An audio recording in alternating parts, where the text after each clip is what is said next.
নমস্কার বন্ধুরা, আজকে আমি আপনাদের খুব সহজে গোটা গোটা লোটে মাছের ঝাল রান্না করে দেখাবো। তার জন্যে এখানে আমি 1 কিলো মতন লোটে মাছ ভালো করে কেটে ধুয়ে পরিষ্কার করে নিয়েছি। এখন সবার প্রথমে আমি এই লোটে মাছের ভিতরে দিয়ে দেব একটু লবণ। বন্ধুরা, এরকম গোটা গোটা লোটে মাছের ঝাল যদি বাড়িতে খুব সহজে বানাতে চান, ভিডিওটি একটা লাইক দিয়ে ফুল ওয়াচ করুন।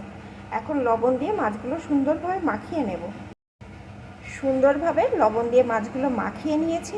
এখন একটা ঝাঁঝরির মধ্যে মাছগুলো ঢেলে দেব, যাতে মাছের জল সম্পূর্ণভাবে বেরিয়ে যায়।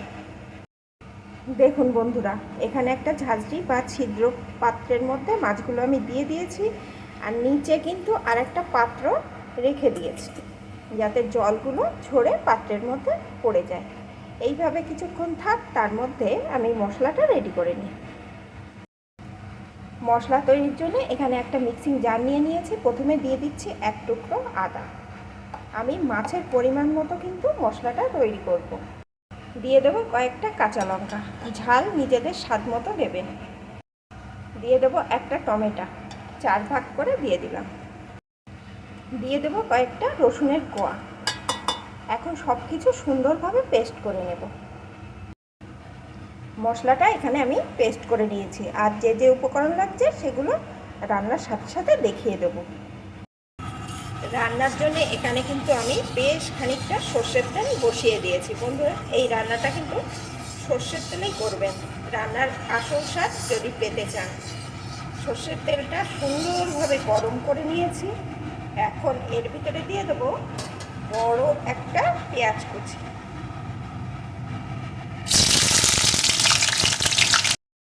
পেঁয়াজ কুচিটা একটু ভেজে নেব। পেঁয়াজ কুচিটা একটু ভেজে নিয়েছি। পেঁয়াজ কুচির কালারটা একটু চেঞ্জ হওয়া পর্যন্তই ভাজতে হবে। এখন যে মশলাটা আমি পেস্ট করে রেখেছিলাম, ওই মশলাটা এর ভিতরে দিয়ে দেব।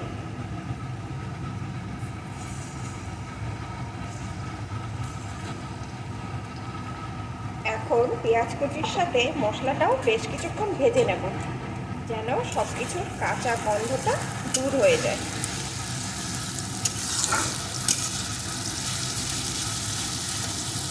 কিছু সুন্দরভাবে কষিয়ে নিয়ে এখন এর ভিতরে আমি দিয়ে দেবো একটু লঙ্কা গুঁড়ো,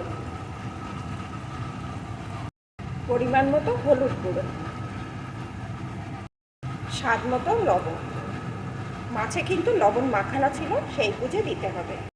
এখন এই সব কিছু একটু কষিয়ে নেব। মশলাটা কিন্তু সুন্দরভাবে কষিয়ে নিতে হবে। সুন্দরভাবে মশলাটা কষিয়ে নিয়েছি। দেখুন বন্ধুরা, মশলা দিয়ে তেল উঠে এসছে।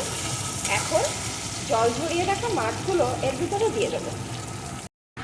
মাছগুলো দিয়ে আঁচটাকে হাইতে করে সমানে এইভাবে একটু নাড়িয়ে নেব। দেওয়ার সাথে সাথেই কিন্তু নাড়াতে হবে, পরে নাড়াতে গেলে কিন্তু ভেঙে যাবে।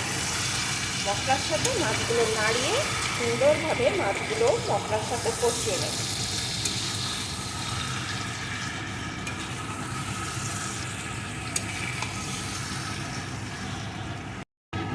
সমস্ত কিছু দিয়ে মাছগুলো কিন্তু সুন্দরভাবে কষিয়ে নিয়েছি।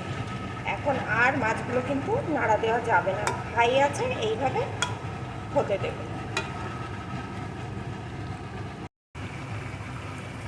হাই আছে কিছুক্ষণ হতে দিয়েছি। দেখুন বন্ধুরা, তাও কতখানি জল বার হয়েছে। এখন একটা খুন্তি দিয়ে সাইডগুলো একটু এইভাবে ছাড়িয়ে দেব। খুব বেশি কিন্তু আর নাড়ানো যাবে না, তাহলে মাছগুলো ভেঙে যাবে। এই রান্নায় কিন্তু বাড়তি কোনো জল দেব না। এই মাছের জলে যেটুকু ঝোল হবে তাতেই মাছের ঝাল রান্না হয়ে যাবে। এখন আরও কিছুক্ষণ এইভাবে হতে দেব। আরও কিছুক্ষণ আমি এইভাবে হতে দিয়েছি। এখন কিন্তু রান্নাটা মোটামুটিভাবে আমার রেডি। এখন যেটা না দিলে এই রান্নার আসল স্বাদ আসবেই না, সেটা দিয়ে দেব। সেটা হচ্ছে বন্ধুরা ধনেপাতা। এই ধনেপাতাটা দেওয়ায় রান্নার স্বাদ কিন্তু দ্বিগুণ বেড়ে যাবে। লোটে মাছের একটা গন্ধ থাকে, এই ধনেপাতাটা দেওয়ায় সেই গন্ধটা আর থাকবে না, আর খেতেও হবে অসাধারণ। এখন কিন্তু গোটা গোটা লোটে মাছের ঝাল আমার একদম রেডি, খুব সহজে তৈরি হয়ে যায়। নামিয়ে নেব বন্ধুরা। দেখুন তো, দেখলে লোভনীয় লাগছে কিনা। তাহলে বন্ধুরা, আমার রেসিপিটি আপনাদের কেমন লাগলো প্লিজ কমেন্ট করবেন, ভালো লাগলে লাইক শেয়ার করে দেবেন। আর আপনারা বাজার থেকে লোটে মাছ কিনে এনে এইভাবে খাবেন। অনেকে লোটে মাছ খান না, এইভাবে যদি একবার খান, কথা দিলাম বন্ধুরা বারবার তৈরি করবেন।